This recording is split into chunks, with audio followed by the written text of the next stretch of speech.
and in every good thing. Amen. Pwede po bang maanyayahan ang mga bisita, mga panauhin ng Rhema Word of God Church this morning? Tumayo po kayo! We want to acknowledge. Ayun, palakpakan natin sila. Wow! Sige po. Saan pa? Palakpakan natin sila. Wow, ang gaganda! Glory to God! Praise the Lord! Welcome to the Rhema Word of God Church where Jesus is the living Word. Amen. Are you ready for the living Word? Salamat po sa inyong pagbisita. Sana ay bumalik kayo. Yan. And I promise you, God has just started doing a mighty work in your life. And do not shortchange. Huwag ninyong i-cut off. Amen. Okay, we are continuing a series on Keep Shining. Tingnan mo nga yung iyong katabi mo kung nagliliwanag ang mukha o brown out. Brown out ba mukha? Ha, brown out? Brown out? Kailangan niya ang lesson na ito. Nandito na po tayo sa hopefully ito na ang panghuli. Sabi natin, okay, ang pinag-aaralan natin na text is Romans 1 verses 20 to 21. Let's just read it from the Amplified version this time. Okay, Amplified. Nandun sa aking yun eh. Okay, lahat tayo ay magre-read. Okay, because faith comes by hearing and hearing by the Word of God. Okay, for ever since the creation of the world, His invisible nature and attributes, that is, His eternal power and divinity, have been made intelligible and clearly discernible in and through the things that have been made, His handiworks. So men are without excuse, altogether without any defense or justification. Because when they knew and recognized Him as God, they did not honor and glorify Him as God or give Him thanks, but instead they became futile and godless in their thinking, with vain imaginings, foolish reasoning, and stupid speculations, and their senseless minds were darkened. Sa NKJV, sabi niya, and their foolish hearts darkened. Amen. Panalangin natin, hallelujah, aming Diyos, sa pamamagitan niyan yung banal na Espiritu na aming dakilang tagapagturo, Panginoon, hingahan mo ng buhay ang iyong salita, maging totoo at larawan sa aming puso, Panginoong Diyos, na aming pangahawakan upang kami isang araw ay maging kawangis mo. Ito ang aming dalangin sa ngalan ni Jesus. Ang lahat ay magsabi ng Amen. Tayo po ay, sabi natin, sa negative po kasi ito, ang dahilan, the reason why people's life are darkened. They are groping in the dark. They are separated from God. They are alienated from the life of God. And that is leading them to destruction. You know, brothers and sisters, even if you are born again, if you quit honoring God, thanking God, and filling your mind, staying your mind with God, your heart will automatically become foolish or darkened. Ngayon, ang opposite noon, kung tayo naman, if we keep glorifying God, if we keep thanking God, if we keep our mind stayed on God, and imagine only godly things, amen? That was a powerful message last Sunday. Amen. Amen. If we keep our hearts and mind, amen. Sabi niya sa Isaiah 26:3, di ba? You will keep him in perfect peace whose mind is stayed on thee. Di ba? So our imagination will automatically become productive. When you quit glorifying and thanking God, your imagination will become vain or futile or useless. Amen. Nakukuha ninyo. So, i-review lang natin because today, so we have already taken up how do we glorify God, and we said glorifying God is magnifying God. Putting value, prizing God, valuing God above all else. Siya ang number one sa buhay natin. Because the place of God in our heart, He's supposed to be the King. Wala dapat nakakakuha sa trono ng Diyos sa ating puso. But when we start magnifying our problems, magnifying our circumstances, instead of magnifying and glorifying God, guess what will happen? We will not be thankful. We will become murmurers. We will become complainers. Amen. We will become warriors. At gusto ba ninyo makisama sa taong warrior, parang ampalaya ang mukha? Tingnan mo yung katabi mo kung ampalaya ang mukha. Praise the Lord, tayo shining ang mukha natin, di ba? Okay, so,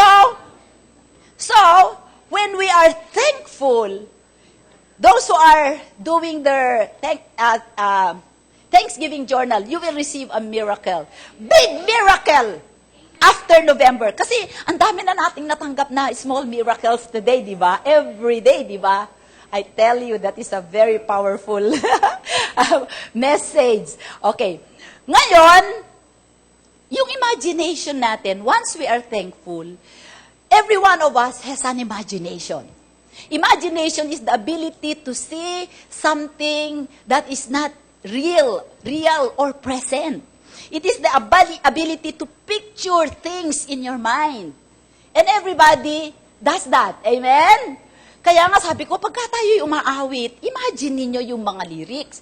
Pagka kayo ay nagbabasa ng Biblia, ipicture ninyo yung binabasa ninyo and put yourselves there. That is how you meditate the Word.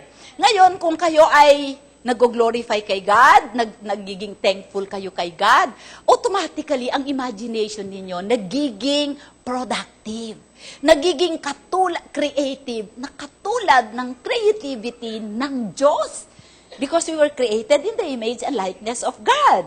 Amen? But when you quit glorifying and thanking God, guess what will happen? Yung imagination ninyo naka-default sa negative.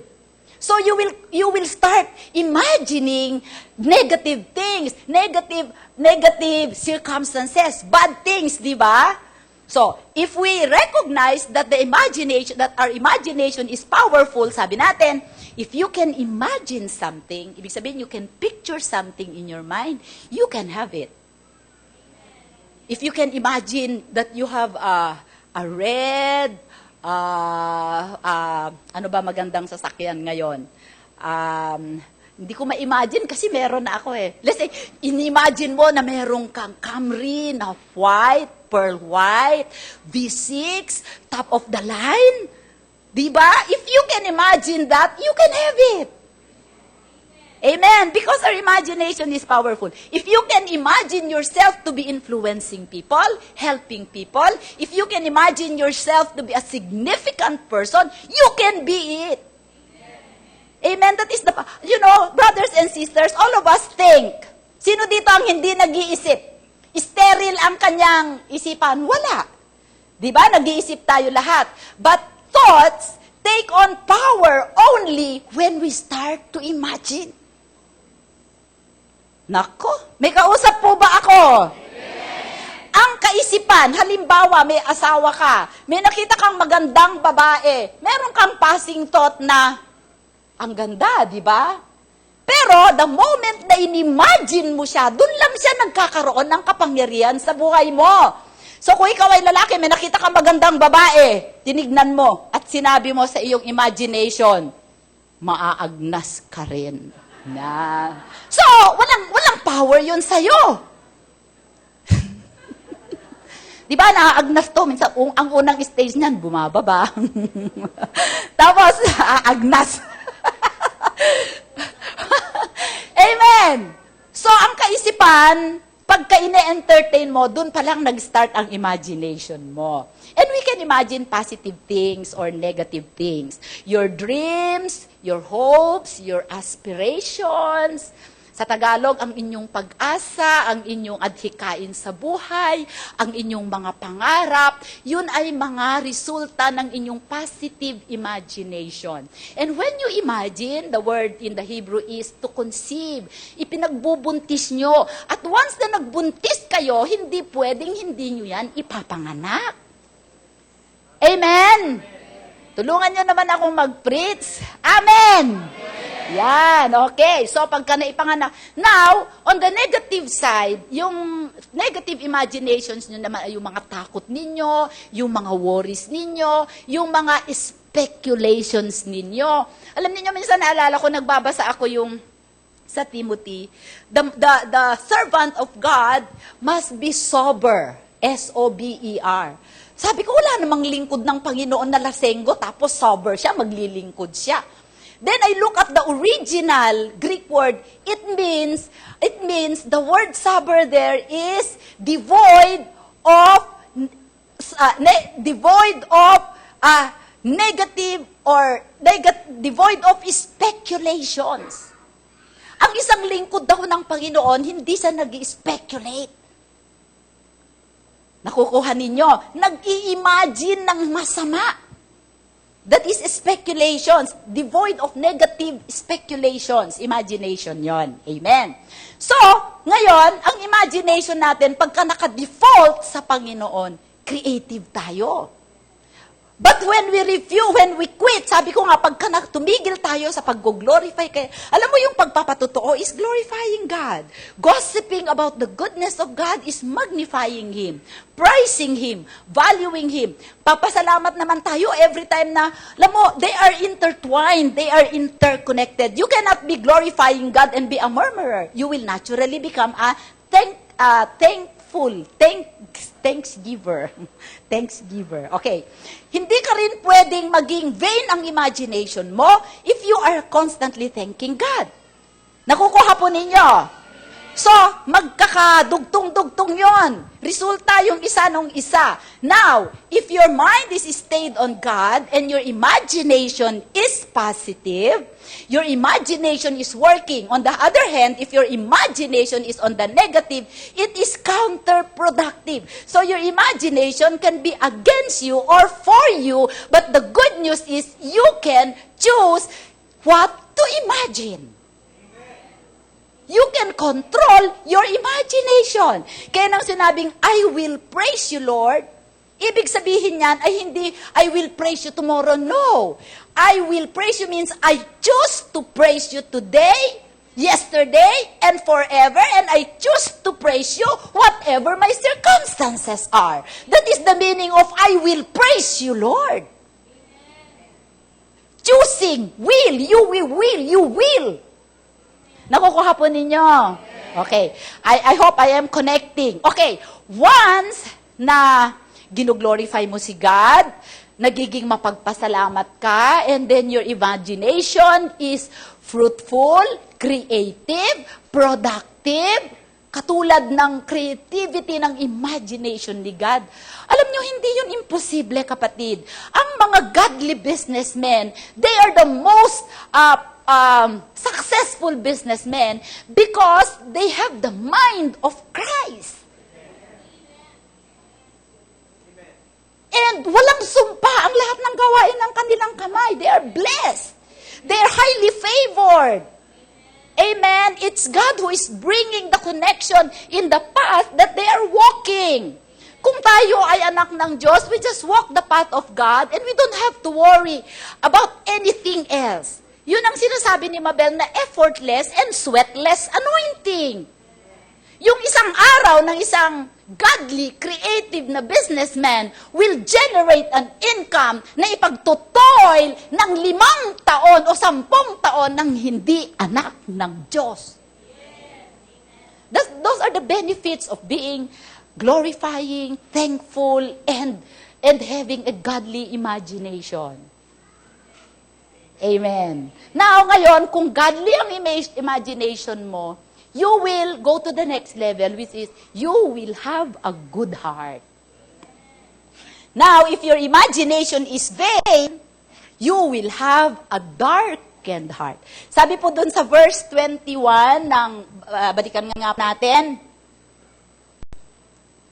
Romans 1:21, sabi sa Amplified, doon lang sa verse, kasi gusto ko lang i-point out ito, sa King James, sa New King James, please. Sabi niya, Because although they knew God, alam niyo ang mga tao, hindi walang makakapagsabi na hindi ako na-share ng gospel, hindi ko kilala ang Diyos. Hindi pwede. Kasi winire ka ng Panginoon from birth na kilala mo siya. Amen. Kahit sino nagsasabi na may Diyos. Okay? Pero yung iba, they are not glorifying God, they are not thanking Him, and their imaginations become futile in their thoughts. Vain ang imaginations nila. Nakita mo yung mga vain ang imaginations? They are very creative. That is the devilish anointing, sabi sa James. Kung ano-ano nakikreate nila na nakakarumaldumal, yung mga games, yung mga cyber sex, grabe ang imagination nila, di ba? Okay, pero kung ididirect mo yan positively, grabe din ang imagination mo kung godly. Siyempre, sino ba ang mas matapang ang anointing? Yung diablo o ang Diyos? Ang Diyos siyempre, di ba? And their foolish hearts were darkened. Pagka daw ang imagination mo ay negatibo, ang puso mo ay hangal. Mangmang ang ibig sabihin ng foolish. Amen. And their foolish heart were darkened. Ano ang darkened? Madilim. Gusto ba ninyo sa madilim? Breeding place ng mga langaw, yung mga diablo nandun sila, darkness attract all the works of the enemy. If your heart is dark, amen, hindi ka makareceive. Alam mo, yung word na dark and word na hardened is the word, itong verse na ito, na binabasa natin, okay, napakahalaga po, mamaya iano ko sa inyo, the word later ha, pero gusto ko muna i-highlight muna yung heart. Napakahalaga ang puso po natin. Di ba meron tayong pinag-aralan natin, the heart of man? The heart of man is the place where the soul, the spirit, and the body meets and intersects. Amen? Ito yung nagko-control ng buhay natin. Okay? So what does it mean when we say it controls our life? Number one, it controls what we say. Sabi po sa Matthew 12, from the Matthew 4:35 ba yun? Ayan, 12:34, for out of the abundance of the heart, the mouth speaks. Tama? Kung ano ang laman ang nag-uumapaw sa puso mo, yun ang lalabas sa bibig mo. Kaya mas gusto kong sabihin, out of the abundance of the heart, the mouth leaks. Amen. Tumatagas. Kahit na gusto mong itago, tatagas at tatagas yan. And because that is your confession, and that is your profession, and that is your conversation, amen, you are attracting the power of the enemy, if those are negative, to come in your life. Your confession is you. What you confess, you possess. Okay, magkakadikit ba yon? Tama. And then sabi po sa sa Proverbs 23 verse 7, for as he thinks in his heart, so is he. Meron bang isip ang ating puso? Yes or no? Meron. Our heart has a mind. Merong isip ang ating puso. As a man thinketh in his heart, so is he. So if your heart controls your saying, your heart controls your living. Your heart directs your life. Gets? If you do not, and the problem is, brothers and sisters, a lot of people, they want to change the external, but they don't want to change their hearts. They refuse to change their hearts. And I tell you, no genuine change can happen without changing the heart. Example, huwag na, baka tamaan kayo. Yung mga naglo-lose ng weight. Yan, example lang. Example lang ito, wala namang mataba dito sa Rema, puro tayo sexy. Di ba? Okay. Yung mga obese, naglulus ng weight, lahat ng ginagawa nila sa labas para mabawasan ang timbang. Ikiklip nila yung kanilang atyan, babawasan nila yung kanilang bituka, tawag nila, magpapa-liposuction sila, papatayin nila yung sarili nila sa diet ng 3 araw just to lose weight that they gained over the years. I tell you, brothers and sisters, you did not gain that weight overnight. You did not gain thy weight by gorging yourself with one big meal today and tomorrow you are overweight. No! Because the problem of overweight is an issue of the heart. Sabi sa Proverbs 4:22, hindi ako nakakatingin sa mga ano kasi. Proverbs 4:22, guard your heart with all diligence, for out of it are the issues of life. 23. Guard your heart with all diligence. Amen. Kaya nga dapat bantayan natin ang ating puso. Meron akong point dito. Ang problema ng overweight is gluttony.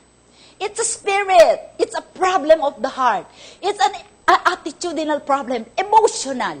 Yung iba sa atin, kaya tayo kain ng kain, yun ang nagsasatisfy sa akin. Dahil dati, there is something in us that we need to satisfy, and because we cannot satisfy it with other means, we gorge ourselves with food. Nakukuha ninyo. Problema yan ng puso. But if you will choose to change your heart, ask the Holy Spirit help. Lord, I want to change this heart. From now on, I will not eat until I'm hungry. Kasi yung iba,